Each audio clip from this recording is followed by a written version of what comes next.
Bismillahirrahmanirrahim. Bahagia dan duka. Pasangan muda ini sungguh menyejukkan siapapun yang melihatnya. Seorang perempuan cantik terbungkus etika bangsawan bersanding dengan pria nan rupawan. Kecantikan dan kemuliaan Budi Aminah menciutkan nyali perempuan-perempuan yang pernah mendamba Abdullah, memaksa wanita-wanita Jazirah Arab menanggalkan keinginan mereka untuk bersanding dengan Abdullah yang kini menjadi suaminya. Akad nikah Abdullah membuyarkan impian setiap pria yang hendak memetik bunga desa Bani Zahra itu, menutup kesempatan semua orang yang hendak mengintip keanggunan Aminah mendidik putra-putrinya. Sungguh keduanya menciptakan sebuah pemandangan terelok yang pernah ada di kalangan kaum Quraisy, membuat iri setiap orang tua yang belum pernah mendapatkan menantu bagi putra-putrinya. Seperti kebanyakan masyarakat Mekah, Abdullah juga berprofesi sebagai seorang pedagang.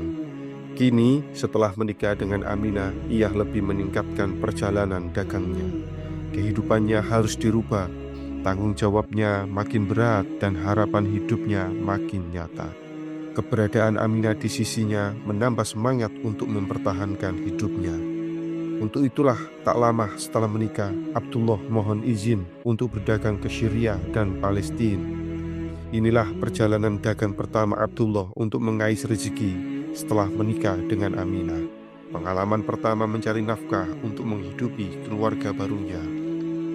Beberapa waktu setelah keberangkatan suaminya, Aminah yang sedang tidur merasa seolah didatangi seorang lelaki tak dikenal. Sosok yang sama sekali belum pernah ia lihat. Laki-laki dalam mimpinya itu tiba-tiba menegurnya. "Apakah engkau merasa tengah mengandung?" tanya laki-laki itu. Aminah waktu itu belum merasakan adanya perubahan dalam tubuhnya. Perutnya masih seperti biasa, berat badannya juga tidak bertambah.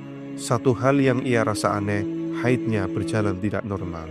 Semua itu belum diyakininya sebagai tanda-tanda kehamilan. Maka dengan cepat Aminah menjawab bahwa dirinya belum mengandung. Namun jawabannya langsung ditepis oleh pria itu.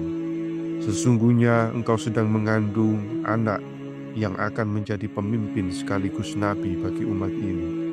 Ia akan terlahir pada hari Senin. Ketika ia lahir, maka engkau akan melihat ada cahaya yang menerangi kerajaan Krah Syria. Dan ketika dia sudah lahir, maka berilah nama Muhammad." Kabar ini mengagetkan Aminah, juga membuatnya terharu.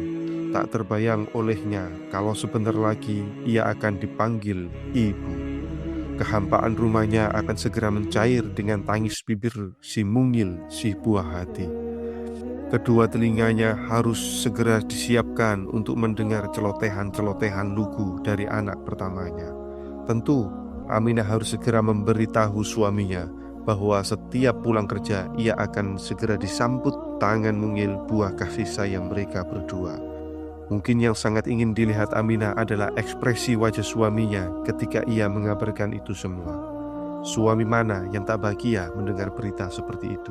Seringkali ketika mendengarnya, muka merekah merah bagi seorang dara mendengar pria pujaannya datang melamar. Beberapa hari kemudian, Aminah langsung memberitahu saudara-saudara perempuannya tentang kedatangan laki-laki yang tak dikenalnya itu. Meskipun Aminah telah memberitahu keluarganya, tapi ia belum sempat membicarakan pada suaminya. Keinginannya untuk memberitahu Abdullah harus ia tangguhkan karena suaminya sedang pergi menjalankan bisnis bersama beberapa pedagang Quraisy. Di pihak lain, begitu rombongan berhasil menjual barang-barang dagangan di Gaza, Palestina, mereka segera kembali ke Mekah. Dalam perjalanan pulang, Abdullah sakit cukup parah hingga tak memungkinkan untuk melanjutkan perjalanan. Beliau akhirnya beristirahat di Madinah dan mendapatkan perawatan dari paman-pamannya, tepatnya di kediaman Bani Adi bin Najjar.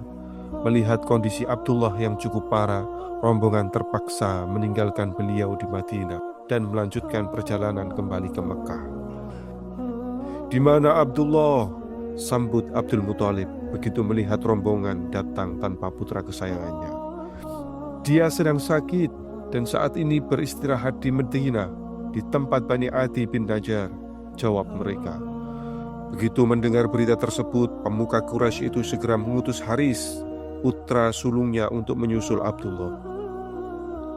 Sayang, ketika ia sampai di sana, adiknya telah wafat dan dikebumikan di pemakaman Nabigha. Terpaksa Haris pulang dengan mengabarkan berita duka kepada Abdul Muthalib yang sangat menyayanginya, menumpahkan kenyataan pahit bagi Aminah yang tengah mengandung buah hatinya, menyayat batin Aminah yang belum sempat memberitahu akan kehamilannya yang kini pergi untuk selamanya. Tak pernah beliau bayangkan ternyata pamitan untuk pergi berdagang itu adalah pertemuan terakhir mereka berdua.